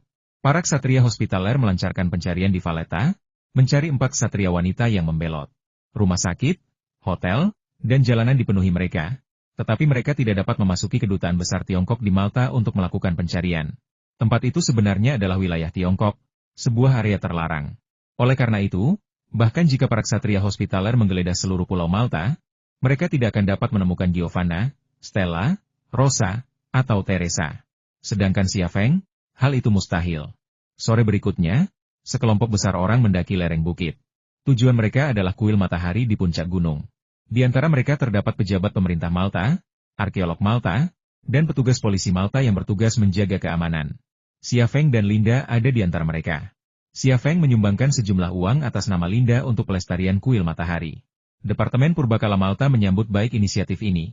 Dan ketika Linda menyarankan untuk mengunjungi kuil matahari, mereka langsung mengirimkan petugas, polisi, dan arkeolog Malta untuk mendampinginya, menunjukkan rasa hormat yang mendalam kepadanya. Inilah tepatnya tujuan Xia Feng membayar pejabat Malta untuk campur tangan.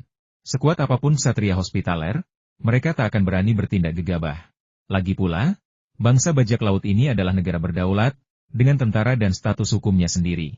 Di sisi lain, ksatria hospitaler adalah masa lalu, hanya ada dalam sejarah. Jika mereka menantang otoritas pemerintah saat ini, kemungkinan besar mereka akan kehilangan pijakan. Sesampainya di kuil matahari, Xia Feng mendapati bahwa kuil itu sebenarnya adalah sebuah kuil batu. Kuil itu tidak memiliki struktur megah seperti yang dibayangkannya, juga tidak memiliki patung-patung yang hikmat dan sakral.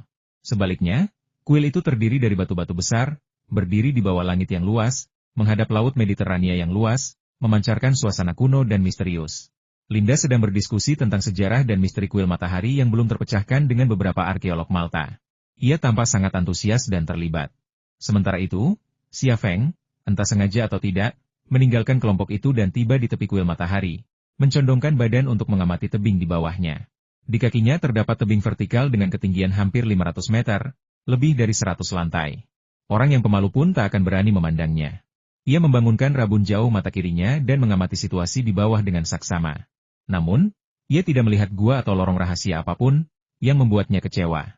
Ia telah mengamati dengan saksama saat tiba, tetapi tidak menemukan jejak ksatria hospitaler. Ia bahkan mengaktifkan clairvoyance mata kirinya untuk memeriksa tanah di bawah kakinya, tetapi tetap tidak menemukan apapun. Semua tanda menunjukkan bahwa ini hanyalah gunung biasa, tanpa tanda-tanda markas atau istana suci ksatria hospitaler. Informasi yang kudapatkan tidak mungkin salah. Markas besar ksatria hospitaler ada di sini. Tapi bagaimana aku bisa menemukannya? Xia Feng berpikir keras. Angin dari laut Mediterania meniup rambut dan pakaiannya. Tanpa sadar ia melangkah mundur. Tetapi saat itu ia melihat sebuah titik hitam di pantai di bawahnya. Mata kirinya kemudian tertuju pada titik hitam itu. Titik itu adalah seorang pria berjubah hitam, menatap puncak tebing, tetapi bukan dengan mata telanjang, melainkan dengan teleskop.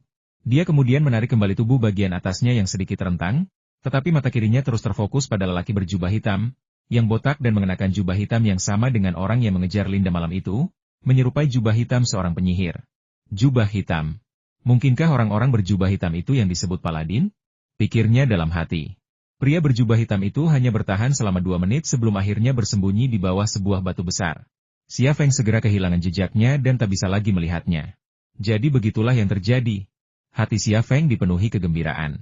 Tebing ini dikelilingi tebing curam di 3 sisinya, sehingga hampir mustahil untuk didaki. Tapi satu sisinya menghadap laut, sehingga memungkinkan akses gratis dengan perahu. Kalau tidak salah, pasti ada gua dan saluran air di bawahnya. Kemunculan pria berjubah hitam memberinya petunjuk dan mempermudah segalanya. Jika pria berjubah hitam itu tidak keluar untuk memata-matai situasi di atas, Ia mungkin akan menghabiskan banyak waktu di gunung sebelum mengalihkan perhatiannya ke tebing di bawah. Tuan Mar, apa yang sedang Anda lakukan? Cepat kembali. Suara Linda terdengar sangat gugup. Xia Feng lalu meninggalkan tepi tebing dan berkata, tidak apa-apa. Aku hanya penasaran dan ingin melihat apa yang ada di bawah sana. Kamu kayak anak kecil, kata Linda sambil cemberut. Pernah kepikiran gak sih kalau kamu jatuh? Xia Feng berpikir sejenak, lalu tersenyum dan berkata, mungkin ini akan menjadi pizza Italia? PFFT. Linda tidak dapat menahan tawa. Apakah kamu menemukan sesuatu atau mendapatkan sesuatu? Xia Feng mengganti topik pembicaraan. Linda berkata, aku pernah ke kuil ini sebelumnya. Dan jika aku menemukan sesuatu atau mendapatkan sesuatu, itu semua sudah berlalu. Aku datang ke sini khusus untuk menemanimu, tapi kau melakukan sesuatu yang membosankan dan berbahaya di sini. Oh, maaf, bisakah kau berjalan bersamaku? Aku ingin melihat kuil ini lebih dekat, kata Xia Feng. Oke, tidak masalah. Linda meraih lengan Xia Feng dan berkata, kamu boleh bertanya apapun yang ingin kamu ketahui. Aku akan memenuhi semua permintaanmu. Apakah ada makna lain dalam kalimat ini? Xia Feng tidak terlalu memikirkannya dan terus memainkan peran gay.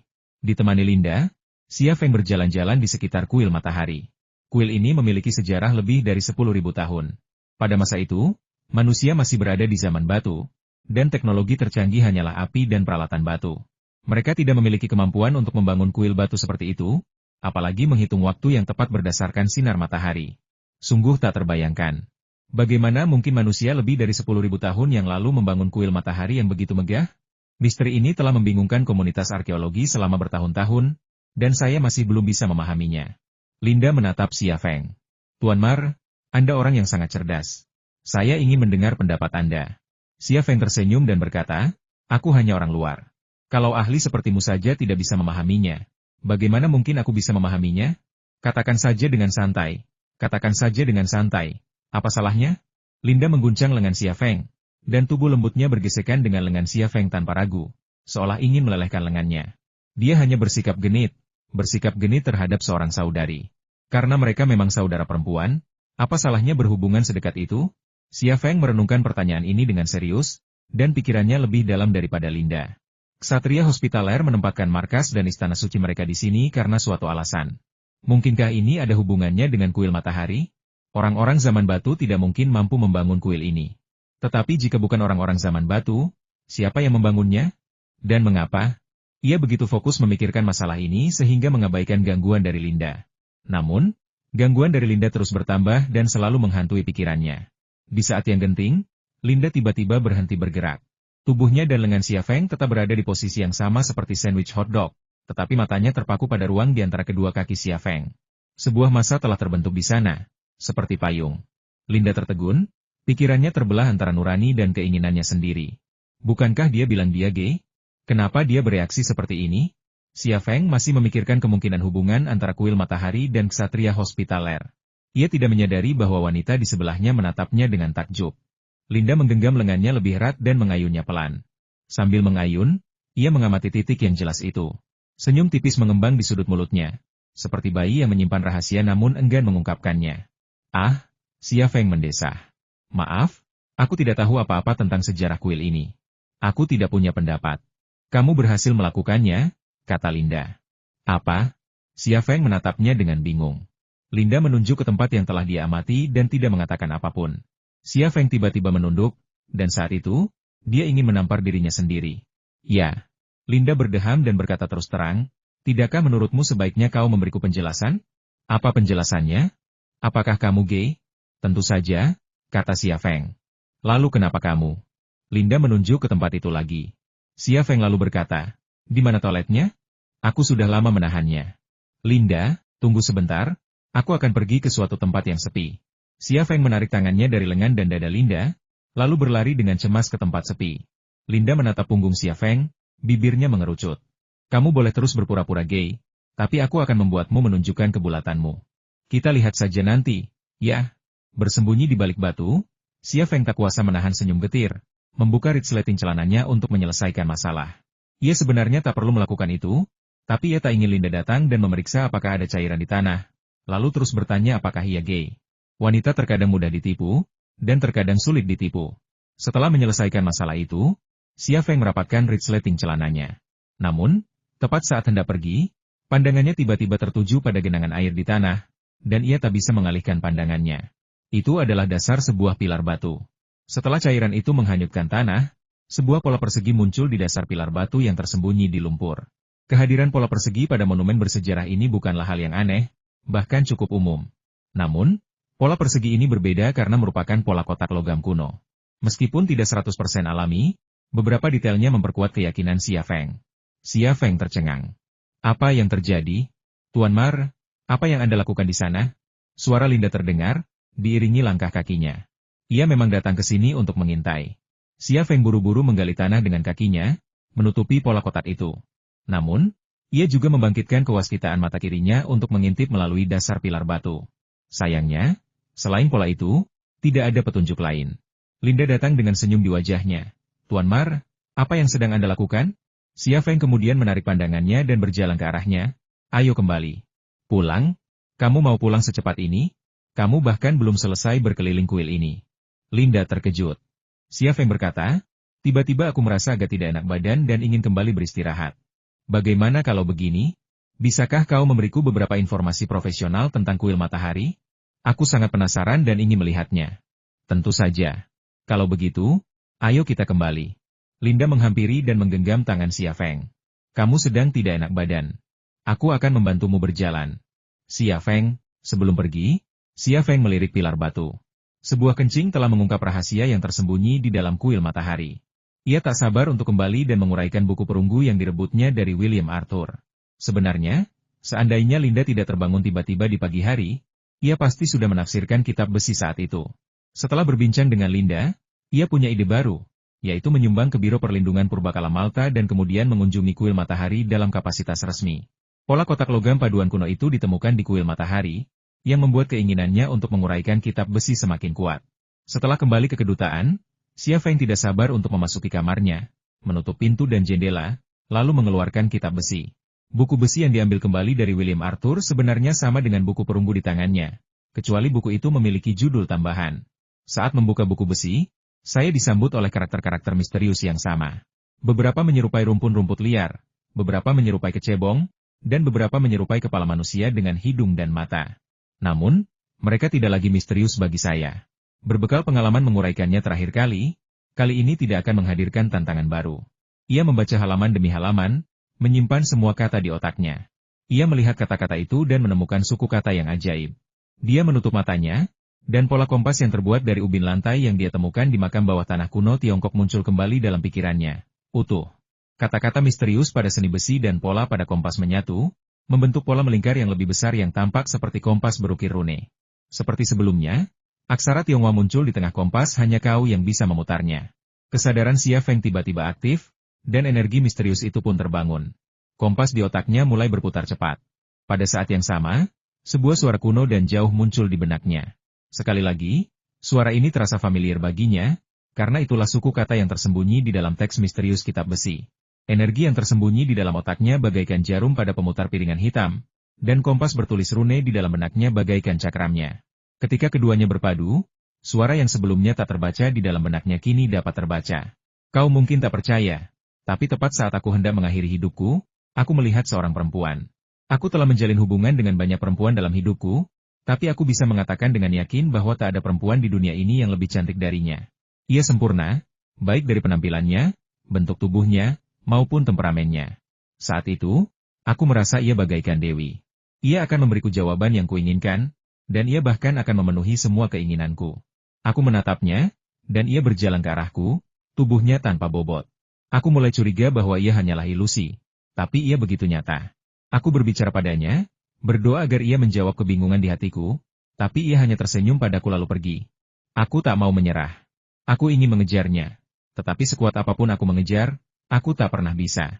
Ia semakin menjauh dariku, dan akhirnya menghilang dari pandanganku. Tak ada jejaknya yang tersisa di salju yang membeku, tetapi aku tak menyerah. Aku terus mencari ke arah kepergiannya, rindu untuk bertemu dengannya lagi suatu hari nanti, di suatu tempat. Entah sudah berapa banyak tempat yang kukunjungi, atau sudah berapa tahun aku mencari. Tepat ketika aku hampir menyerah, dia akhirnya muncul. Yang membuatku bingung dan heran adalah saat pertama kali melihatnya, dia seperti hantu, tapi kali ini, dia sudah memiliki tubuh sungguhan. Satu-satunya yang sama adalah dia masih begitu sempurna. Kupikir pertemuan ini akan menjadi awal yang indah, tapi ternyata tidak. Dia menyerangku, aku terluka, dan kota itu pecah. Meskipun aku berhasil lolos, lukaku terlalu parah. Ini seperti mimpi yang absurd bagiku. Bertahun-tahun yang lalu, aku ingin mengakhiri hidupku sendiri, dan dia muncul, memberiku harapan, lalu dia menghancurkan semuanya dengan tangannya sendiri. Aku akan mati. Aku akan membangun makam untuk diriku sendiri dan menelan kotak yang pecah. Inilah yang kutinggalkan untukmu. Aku akan menaruh harapanku padamu, berharap kau dapat memecahkan misteri yang belum kupecahkan. Selain itu, aku punya permintaan. Jika kau bertemu dengannya, tolong bunuh dia. Dia seharusnya tidak ada. Hidupnya jahat. Aku pernah melihatnya membantai ribuan orang dari suatu suku.